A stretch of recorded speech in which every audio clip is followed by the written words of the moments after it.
Hey there, it's Wave Storm Tracking Team Meteorologist Ryan Hoke here with Hokey weather facts for the 10th of October, 2024. It's all about the tropics this week as we've had the landfall of Hurricane Milton in Florida.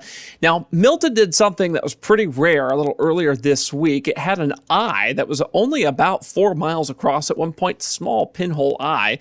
The eye of a hurricane is typically 20 to 40 miles across. The smallest eye ever recorded was 2.3 miles in Wilma in 2005. And to answer your other question, yes, the smaller the eye, sometimes the stronger the storm. Those larger eyes typically are associated with weaker storms. Not always, but when you have those tiny pinhole eyes and those very symmetrical looking storms, that means you got a buzzsaw of a major hurricane going on.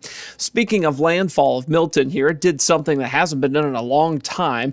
We haven't had a Category 3 or higher hurricane make landfall within 50 miles of the Tampa Bay area since 1921. And I was looking on the records here. Sarasota, that area, has never in our recorded hurricane history had a major hurricane landfall in that area. The west coast of Florida, particularly up toward Tampa Bay, does not see many hurricane landfalls because in order for a hurricane to do that, it has to do some gymnastics in its track in order to make it over that way. So it's just not very common. So this was a big deal for this to happen. Thankfully, the worst case scenario did not happen. Tampa Bay was somewhat spared by the storm surge here. Unfortunately for folks down near like Siesta Key, Longboat Key, Sarasota, just south of Bradenton there, they did have some problems with that. I'm Wave Storm Tracking Team Meteorologist Ryan Hoke.